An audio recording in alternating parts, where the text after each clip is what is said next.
तक हमने plugin security के अंदर ये चीज़ें सीखी कि आप अपनी इनपुट को किस तरह से सिक्योर करते हैं। आप मुख्तलिफ डेटा वैलिडेशन के और सैनिटाइजेशन की टेक्निक्स अप्लाई करते हैं, और जब आप अपने डेटा को प्रेजेंट करते हैं या आउटपुट करते हैं तो उसको आप किस तरह से सिक्योर करते हैं। और उसके अंदर हमने मुख्तलिफ जो स्केपिंग के फंक्शंस हैं वो हमने उनको डिटेल के अंदर डिस्कस किया, और उनकी कुछ एग्जांपल्स हमने कोड के अंदर अप्लाई करके भी उनको देखा। हमने एक दो एग्जांपल्स कंसिडर की थी और उनको डिस्कस किया था। जो बाकी टेक्स्ट लिखे हुए हैं अभी आपके कोड के अंदर, ये आपके असाइनमेंट है कि आपने इन सारे टेक्स्ट को प्रॉपरली एस्केप करना है। ये एज इट इज़ डिस्प्ले नहीं होने चाहिए, बल्कि इनको आपने प्रॉपर जो इनके एस्केपिंग के फंक्शंस हैं वो आपने इन पे अप्लाई करने हैं। और ट्रांसलेशंस के भी जो ट्रांसलेशंस के हवाले से जो उनके रेलेवेंट फंक्शंस हैं वो आपने वो चीज़ अप्लाई करनी है। मीन्स के जो आपकी जो जितनी भी ये टेक्स्ट लिखा हुआ है ये ट्रांसलेटेबल भी होना चाहिए और ये प्रॉपरली एस्केप्ड भी होना चाहिए। तो ये दोनों जो फंक्शनैलिटीज़ हैं ये वर्डप्रेस रिकमेंड करता है कि अगर आप इनको ट्रांसलेटेबल बनाएंगे तो आप अपने प्लगइन को बाद में मुख्तलिफ लैंग्वेजेस के अंदर ट्रांसलेट कर सकते हैं। और दूसरा, अगर आप इनको प्रॉपरली एस्केप करेंगे तो आपकी जितनी भी आउटपुट्स हैं वो सिक्योर्ड होंगी। तो ये अब आपके असाइनमेंट्स हैं कि आपने जितना भी आपका इस तरह से टेक्स्ट लिखा हुआ है ये रिकमेंडेड वे नहीं है, आपने इनको प्रॉपरली एस्केप करना है और इन स्ट्रिंग्स को ट्रांसलेटेबल बनाना है। फिर दूसरा जो हमने डेटा वैलिडेशन और सैनिटाइजेशन की टेक्निक्स देखी थी, तो वो जहाँ पे आप डेटा को सेव करवाते हैं। जैसे यहाँ पे अगर आप देखें हम मेटा बॉक्स के अंदर डेटा को सेव करवा रहे हैं, तो यहाँ पे हम देखें हमने एग्जांपल के तौर पे कुछ फील्ड्स को के डेटा को हमने सैनिटाइज करवाया है, लेकिन जो बाकी रहते हैं आपके कोड के अंदर, जैसे ये एग्जांपल है, तो यहाँ पे आपने प्रॉपर इसकी जो सैनिटाइजेशन के जो फंक्शंस हैं वो अप्लाई करने, ये आपके असाइनमेंट्स हैं कि जहाँ जहाँ पे डेटा आप एज इट इज डेटाबेस के अंदर सेव करवा रहे हैं तो वहाँ पे आपने मेक श्योर करना है कि आप प्रॉपरली उस डेटा को वैलिडेट करें और उसको सैनिटाइज करें बिफोर इसके कि आप उसको डेटाबेस के अंदर सेव करें। तो अभी हम अपने नेक्स्ट टॉपिक की तरफ मूव करते हैं, which is nonce. Nonce is a short name of number used once. ठीक है, तो ये शॉर्ट फॉर्म है, इसकी कंप्लीट फॉर्म ये है नंबर यूज्ड वंस, और इसको शॉर्ट करके तो नंस इसका नेम बना दिया गया है। अब ये नंबर यूज्ड वंस ये है क्या? It is essentially a unique hexadecimal serial number used to verify the origin and intent of requests for security purpose। तो सिक्योरिटी पर्पसेस के लिए ये जो नंस है ये दो चीजें मेक श्योर करता है। एक तो कि रिक्वेस्ट जो है वो किस ओरिजिन से आ रही है, और वो जो रिक्वेस्ट है उसकी इंटेंट क्या है। तो ये हम सिक्योरिटी के लिए करते हैं। इसके एक एग्जांपल लेते हैं कि लेट्स से कि आप यूजर से कोई इंफॉर्मेशन जो है वो गेट कर रहे हैं एक फॉर्म के थ्रू। ठीक है, और वो यूजर जब फॉर्म को सबमिट करता है तो उस यूजर की जो उसने इंफॉर्मेशन ऐड की होती है वो सबमिट होती है, और वहां पे सबमिट जो इंफॉर्मेशन होती है उसको आप प्रोसेस करते हैं, और प्रोसेस करने के बाद आप उसको डेटाबेस के अंदर सेव करते हैं। तो ये एक सिनेरियो है। ठीक है, तो अब ये नंस क्या करेगा कि ये नंस मेक श्योर करेगा कि जो रिक्वेस्ट आपको बैक एंड पे रिसीव हो रही है वो उसी फॉर्म से आ रही है जो फ्रंट एंड पे आपने उस पर्पस के लिए डेवलप किया हुआ है। ठीक है, कई दफा ऐसे भी होता है कि जो हैकर्स हैं वो आपके फॉर्म्स को इस तरह से मैनिपुलेट करते हैं कि वो यूजर की इंटेंशन नहीं होती कि वो उस डेटा को सबमिट करे, लेकिन वो अनइंटेंशनली या आपके फॉर्म को हैक करके तो वो यूजर से अनइंटेंशनली उसके फॉर्म को सबमिट करवा लेते हैं। ठीक है, तो या बॉट्स के जरिए या और टेक्निक्स के जरिए। ठीक है, तो ये जो नंस है ये मेक श्योर करता है कि वो जो फॉर्म सबमिट हो रहा है वो एक प्रॉपर ओरिजिन से और वैलिड ओरिजिन से वो सबमिट हो रहा है, वो किसी बॉट के जरिए या अनइंटेंशनल क्लिक्स के जरिए सबमिट नहीं हो रहा। ठीक है, तो ये इसका बेसिक पर्पस होता है। If your plugin allows users to submit data, be it on the admin or the public side, you have to make sure that the user is who they say they are and that they have the necessary capability। तो जब भी आप user से data gate कर रहे हैं, ठीक है, तो आपने चाहे वो बैक एंड पे हो यानी एडमिन की साइड पे हो, चाहे वो सेटिंग्स का फॉर्म हो या वो पब्लिक साइड से हो। ठीक है, तो आपने नन से अप्लाई करना है। तो ये इससे क्या होगा, ये मेक श्योर करेगा कि जो यूजर इसको सबमिट कर रहा है वो एक्चुअल में वही यूजर है जो उसको सबमिट कर रहा है। ऐसा तो नहीं कि वो जो फॉर्म है वो कोई बॉट के जरिए सबमिट हो रहा है या वो यूजर से अनइंटेंशनली क्लिक करवा के उसको सबमिट किया जा रहा है। तो इस पर्पस के लिए हम नंसेस यूज करते हैं। ये सिंपल है, इसका इतना डिफिकल्ट नहीं है, इसको हम एग्जाम्पल के थ्रू इम्प्लीमेंट करके देखते हैं।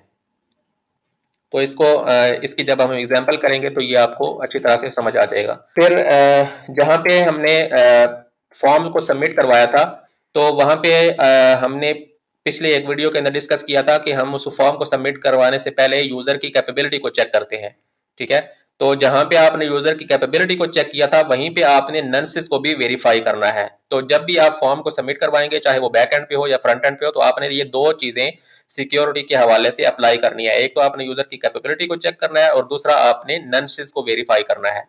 अब नंसेस जो है वो किस तरह से हम क्रिएट करते हैं, तो उसके लिए वर्डप्रेस हमें एक फंक्शन प्रोवाइड करता है wp_create_nonce, ठीक है।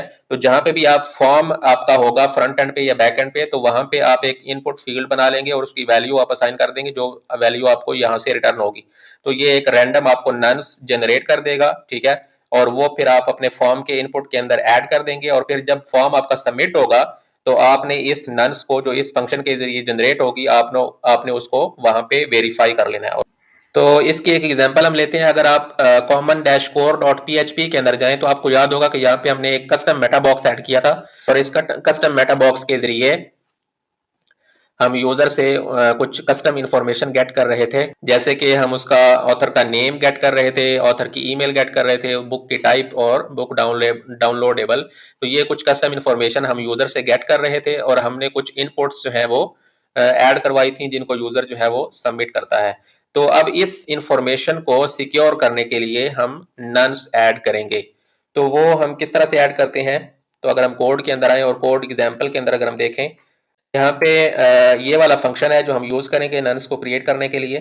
तो इसको हम कॉपी कर लेते हैं, Ctrl+C, और इसकी वैल्यू को हम सेव कर लेते हैं एक वेरिएबल के अंदर। तो हम यहाँ पे एक वेरिएबल बना लेते हैं, इसको नेम दे देते हैं meta box underscore nonce is equals to, और ये इसका हमने फंक्शन की आउटपुट इसको सेव करवा दी। और इसका जो नेम है वो हम इसको चेंज कर देते हैं अपने प्रीफिक्स के हिसाब से। तो इसको हम नेम देते हैं plugin prefix underscore book underscore Meta box, ठीक है। तो जो नेम आप यहाँ पे यूज करेंगे वही आप वेरीफाई करते वक्त उसको इस्तेमाल करेंगे, तो इसलिए आपने इसको मेक श्योर करना है कि ये यूनिक हो, ठीक है। तो ये हमने इसकी नन्स को सेव करवा लिया। अब हम क्या करेंगे कि एक इनपुट बनाएंगे इसके एंड पे, जहाँ पे आपकी इंफॉर्मेशन एंड हो रही है। आप एंड पे बना सकते हैं और स्टार्ट में बना सकते हैं।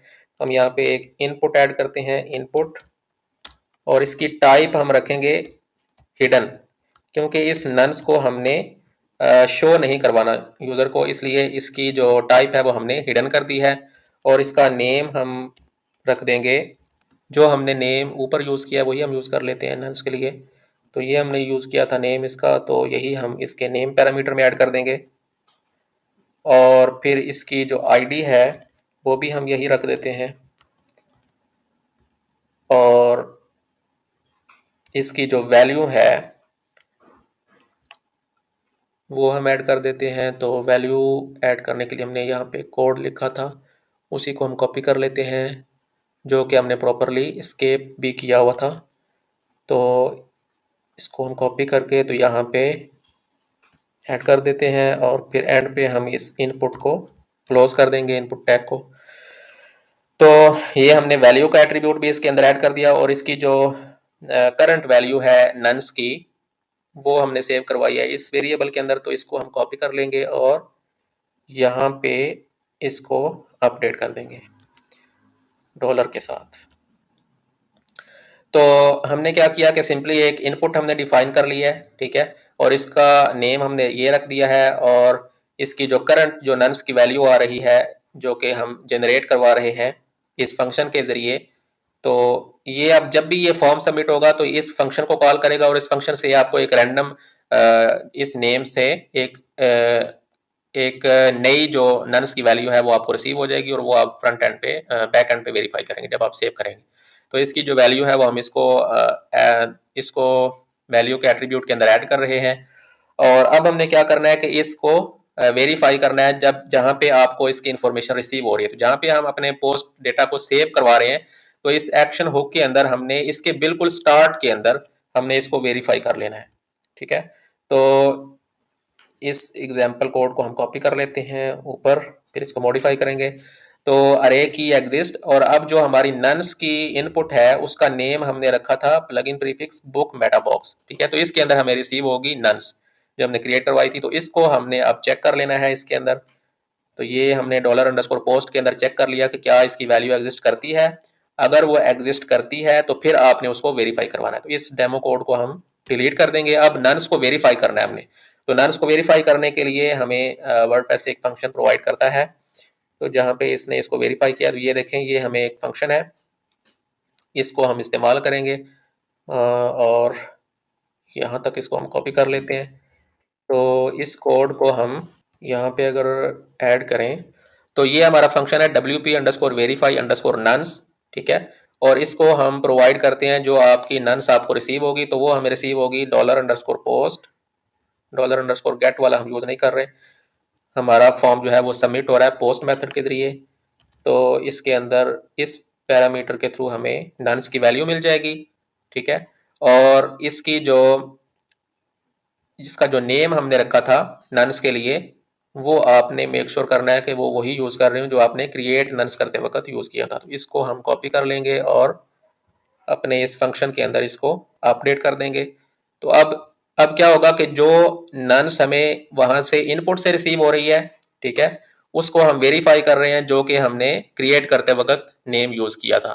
तो अगर तो ये दोनों मैच हो जाते हैं तो इट मीन्स कि आपकी नन्स जो है वो वैलिड है।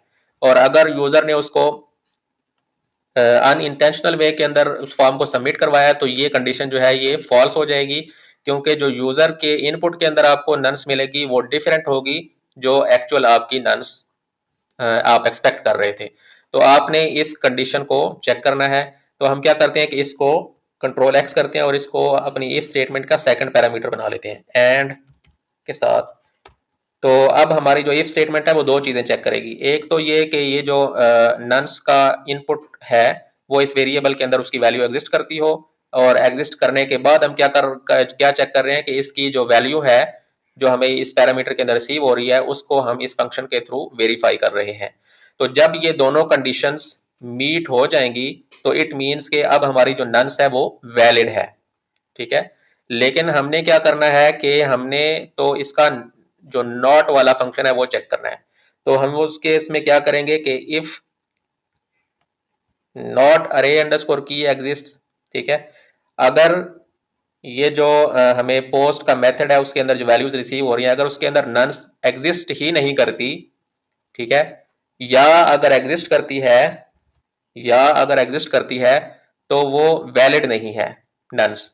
ठीक है, तो इन दोनों में से कोई भी कंडीशन फॉल्स होगी तो नॉट वैलिड के लिए हम क्या करेंगे, इसके साथ भी नॉट ऑपरेटर लगा देंगे। ठीक है, तो अब दो केसेस हम चेक कर रहे हैं। एक तो ये कि वो नन्स एग्जिस्ट ही नहीं करती, नॉट के साथ हमने इसको चेक कर लिया, और दूसरा ये है कि वो जो नन्स प्रोवाइड कर रहा है वो वैलिड नहीं है। तो नहीं है के लिए हमने इसके साथ नॉट लगा दिया और ऑपरेटर लगाया कि इन दोनों में से कोई भी कंडीशन अगर फॉल्स होगी तो आपने नीचे वाला कोड अप्लाई नहीं करना बल्कि यहीं से आपने इसको रिटर्न कर देना है। तो अब क्या होगा कि अगर हमारी नन्स जो है वो अवेलेबल नहीं है या वो वैलिड नहीं है तो हम यहीं से इसको रिटर्न करवा रहे हैं और आगे हम इसको सेव नहीं कर रहे। ठीक है, तो अब हम क्या करते हैं, इसको सेव करते हैं और इसको वेरीफाई करते हैं कि functionality as it is work कर रही है या नहीं। तो अगर हम अपनी कस्टम पोस्ट टाइप के अंदर आएँ और अपनी जो कोई भी कस्टम पोस्ट है उसको एडिट करें और हम कोई इंफॉर्मेशन यहाँ पे अपडेट कर देते हैं, लेट्स से टेस्टिंग नन्सेस, और इसको हम अगर अपडेट करें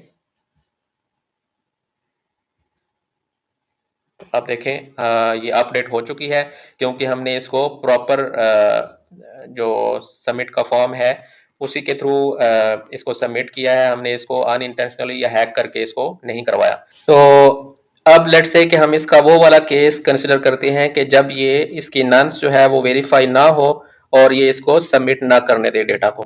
ठीक है, तो उस केस में हम क्या करेंगे कि अब ये जो है ये वो नेम है जो हम अपनी इनपुट के अंदर इस्तेमाल कर रहे हैं यहाँ पे, ठीक है। तो अब इस नेम के एट्रीब्यूट के ज़रिए हम उसको वेरीफाई करते हैं।